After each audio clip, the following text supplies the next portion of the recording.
Y un nuevo capítulo aquí en Enciclopedia. En esta oportunidad estamos con el doctor Francisco Dadik, él es toxicólogo, y la idea es hablar en este capítulo sobre las drogas que generan en el organismo de cada uno y por supuesto, bueno, hablar un poquito más sobre los distintos tipos, que seguramente acá el doctor nos va a estar comentando un poquito más, que es el profesional en el tema.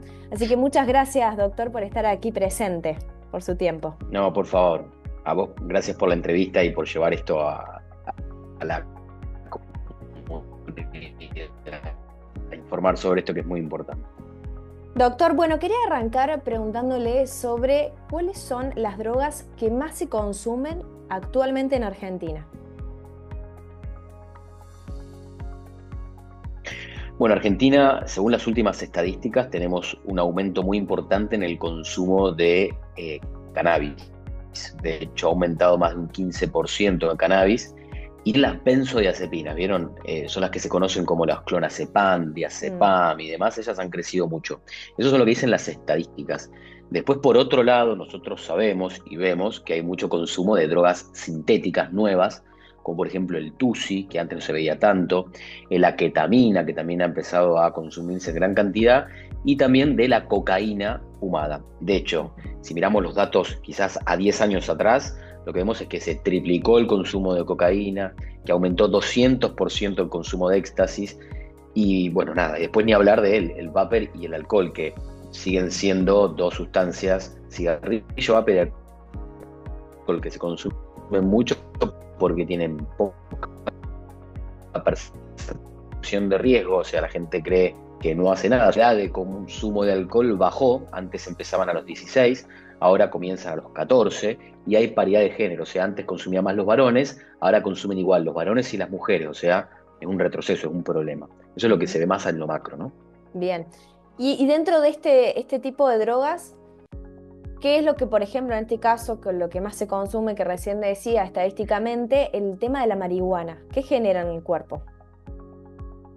¿Cuáles son los efectos? Bueno, sí, el cannabis, de hecho, lo que se ha visto es que los ahora hay nuevas publicaciones con relación a la marihuana y al cannabis, porque las concentraciones que manejan hoy, ¿sí? Tienen THC en concentraciones mucho más altas. El THC es el tetrahidrocannabinol, que es la sustancia que llega al cerebro y provoca la acción psicoactiva, ¿no?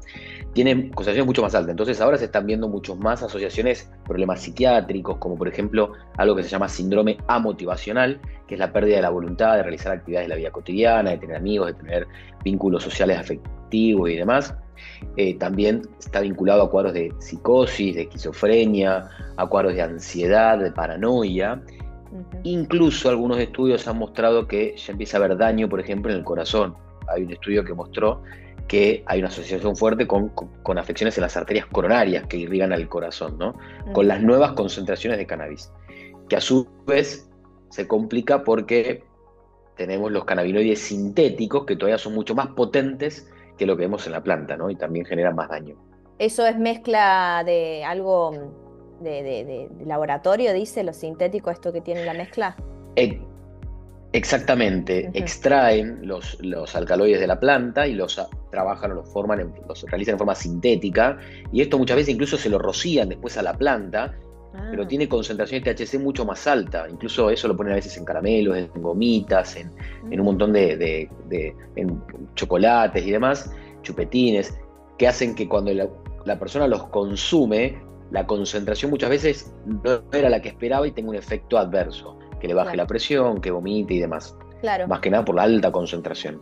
Acá salió hace 2 días en un informe en una plataforma digital. El consumo excesivo de marihuana aumenta más del 300% en el riesgo de cáncer oral. Esto también Sí, es un tema, eso ¿no? desde, sí, porque además hay que entender que la marihuana, cuando se fuma, Mm, tiene todo el efecto adverso de la combustión del papel, ¿sí? Que es el claro. que provoca todo ese efecto de la combustión, ¿no? De lo que se Ujú, prende fuego, provoca el cáncer en la boca, el cáncer en el pulmón, o sea, está ujú, asociado, así como el cigarrillo, con un montón de otras enfermedades. Eso ya de por sí por fumar marihuana, ¿no? ujú. Después si es vapeada, por ejemplo, en un vaporizador o a través de una ingesta bioral, igual tiene efectos nocivos. Claro. Pero fumada todavía es mucho peor. Un tema también que quería preguntarle, que ahora seguramente vamos a ir con otro tipo de drogas para que nos explique. El tema de las neuronas, que uno a veces lo escucha esto de que uno dice que reduce la cantidad de neuronas o quema neuronas, vulgarmente hablando. ¿Las neuronas se recuperan o no se recuperan? Es una excelente pregunta. Mira, en realidad lo que sabemos con las drogas es que con el tiempo van provocando un daño en ese cerebro que muchas veces es irreversible, ¿sí? O sea, hay algo que se llama neuroplasticidad. Con el tiempo, ese cerebro, cuando uno le mete la droga, ¿no? La noxa, lo que está lastimando constantemente, va cambiando y se queda alterado, ¿no? Por eso las personas que tienen una adicción habitualmente arrancan en la juventud el consumo, que es cuando el cerebro todavía está en desarrollo.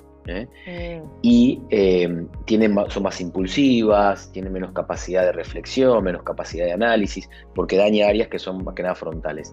Hay algunos trabajos que muestran cierta recuperación neuronal, pero bueno, la verdad que es muy lento el proceso de recuperación. Claro. Si hubo daño, habitualmente es irreversible o tiene poca reversibilidad. Más si se arranca, como recién decía, de una persona muy joven que está en desarrollo. Me imagino que el daño es mucho más grande que si uno arranca, no sé, a los 40 años, ¿no? 100%. Hay mucho más riesgo cuando se arranca en la juventud y en la niñez por este tema del crecimiento. La célula está mucho más vulnerable a afecciones, ¿no? Entonces se altera y eso ya queda para siempre alterado, ¿no? Muy difícil después revertirlo. Por eso es muy importante evitarlo. ¿Hasta qué edad se desarrolla totalmente el cerebro? Bueno, a ver, ¿Hay un estimativo? Habitualmente, no, en realidad uno puede ir, el cerebro es un órgano que cuando uno va ampliando, podríamos decir, los conocimientos, va creciendo, ¿no? Lo que tiene que ver con el intelecto y demás. Por otro lado, tenés la parte orgánica estructural, ¿no? Del órgano, que eso tiene un desarrollo biológico como el resto de los órganos, que lleva un ciclo en donde se frena y empieza a sostenerse como el resto de los órganos. Las células mueren y se regeneran algunas y mueren o van teniendo un proceso que se llama apoptosis, van muriendo algunas y el órgano va cambiando, ¿no? Esto habitualmente está en los 25 años para todo el cuerpo. ¿Qué pasa con las drogas? ¿Por qué se dice no alcohol hasta los 18 años? Porque se cree que es el momento de mayor vulnerabilidad, en donde hay todavía más posibilidades de que haya daño. ¿Qué creo yo? Que idealmente si no consumimos hasta los 25, 30 años, mejor, ¿no? Porque es como ir al gimnasio. Si uno hace ejercicio antes de tiempo, el músculo se atrofia, ¿no? Claro. Tenemos que tener cierta estructura ósea, cierta estructura muscular para ir al gimnasio. Esto sería algo parecido. Bien. Con respecto a la cocaína, doctor, ¿cuáles son los efectos adversos que genera?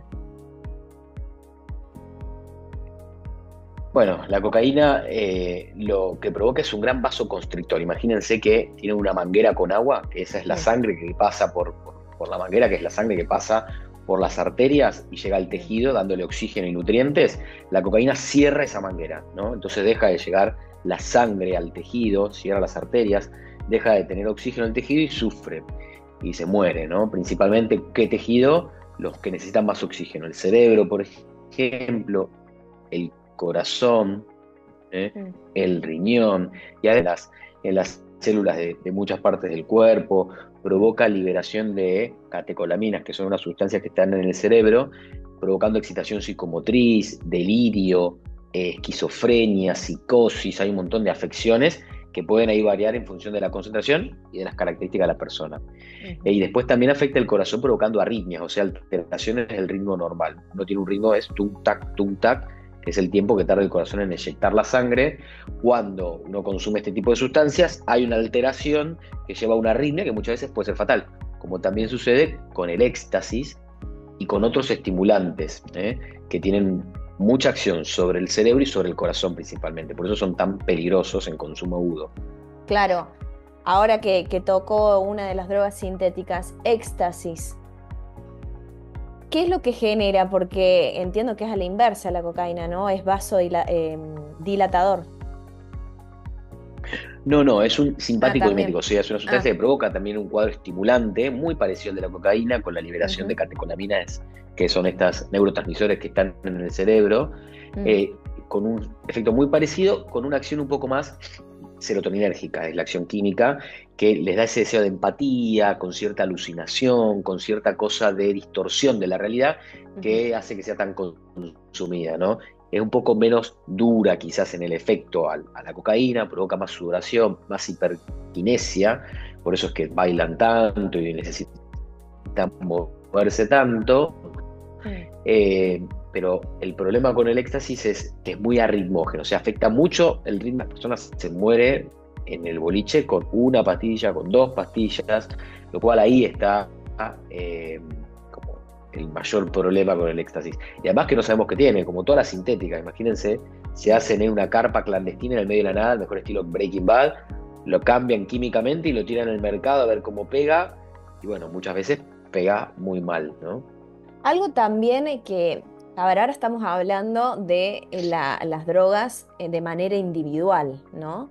Pero lo que ocurre, y esto es lo más grave, me dirá usted también, doctor, de la combinación que se hace, ¿no? Porque uno habla de marihuana, pero con un vasito de alcohol o con otra droga. Entonces, eso hace una mezcla en el organismo de algo que quizás dispara y después algo que relaja. Entonces, eso, el organismo es una máquina de respuestas alteradas, digamos, ¿no?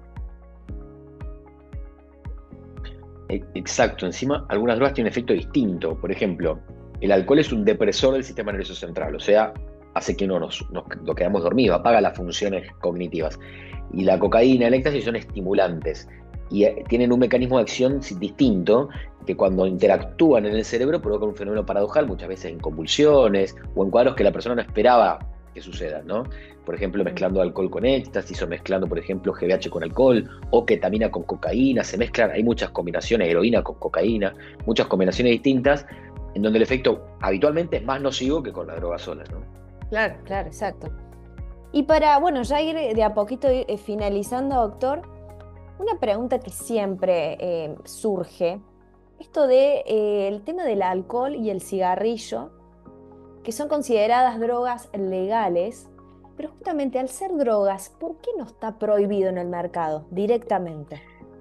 Y es una buena pregunta. En realidad, históricamente se ha Mm. consumido. Cuando uno mira el por qué se consume, yo muchas veces le pregunto esto sobre todo a los jóvenes, a los chicos, y es por dos grandes motivos. La gente busca placer o evadir el miedo, ¿no? Y las drogas llegan a un lugar del cerebro muy primitivo, áreas muy primitivas, hipotálamo y demás, vinculadas con esto del placer y el miedo. Entonces, eh, es bastante inconsciente. Además, nosotros vemos, y es quizás donde tenemos que hacer el esfuerzo de cambiar esos hábitos para que los chicos no vean, que nuestros padres consumen alcohol, que nuestros tíos, que en una fiesta se consume alcohol, que en una telenovela o en Netflix vemos que fuman porro, que consumen alcohol. Todo eso se empieza a naturalizar y se empieza a meter en nuestro inconsciente. Entonces, Claro. imagínense, el chiquitito que ve eso por mucho tiempo entiende que esto es algo bastante natural o normal. Por eso es Ujú. que deberíamos hacer un cambio cultural. Hay un principio de, con el tema del cigarrillo, que hubo una campaña muy Sí. fuerte años atrás, y ahora hay un Ujú. poco de respuesta. Con el alcohol todavía estamos lejísimos, habría que poner mucho más esfuerzo, y ni hablar del tema del vapor ahora, que es algo que también empezó a tener mucho impacto y que se considera, al menos los jóvenes, como algo normal, que no, que es muy dañino, ¿no? Es más dañino, ¿no? Que el cigarrillo, el vapor. No sé si más dañino, pero es igual de dañino. O sea, el cigarrillo provoca 200 tipos de cánceres, el vapor también. Además, el vapor en el consumo agudo provoca inflamación pulmonar aguda, lo que se llama neumonía lipoidea, que es una enfermedad, un cuadro grave que muchas veces puede terminar en una terapia intensiva, ¿no? Por el Ujú. consumo agudo. Lo que no se ve con el cigarrillo. En el cigarrillo habitualmente el efecto lo vemos más a largo plazo. Acá Claro, vas a tener efecto a largo plazo del vapor y además vas a tener los efectos agudos que son por el consumo. claro, perfecto. Usted es el presidente de la Fundación de Toxicología aquí en Argentina. ¿Alguna de las actividades que estén desarrollando o que vayan a desarrollar ahora en esta mitad del año con respecto a este tema? Sí, nosotros trabajamos mucho, trabajamos con organismos nacionales, internacionales, privados, Ujú. públicos. De hecho, trabajamos mucho con Cedronar, que es la Secretaría de Políticas Integrales de Drogas. Ahí estamos llevando adelante un trabajo en consumo en la gestación, por ejemplo. Trabajamos mucho también dando charlas en colegios, en Ujú. instituciones. Hacemos también servicios de testeos de drogas en ambientes laborales, porque también se da mucho. que en los espacios laborales se consume, ¿no? Y se provocan accidentes, y en el transporte también, la persona consume y se sube un auto, ¿no? Bajo el efecto de la cocaína o del alcohol. Bueno, todas estas cosas nosotros tratamos de llevar conciencia y educación con la fundación, exactamente. Doctor, no le queremos robar más tiempo, así que muchas gracias. Seguramente vamos a estar en alguna otra oportunidad nuevamente dialogando con usted. Así que bueno, muchísimas, muchísimas gracias. No, por favor, gracias a ustedes por la comunicación.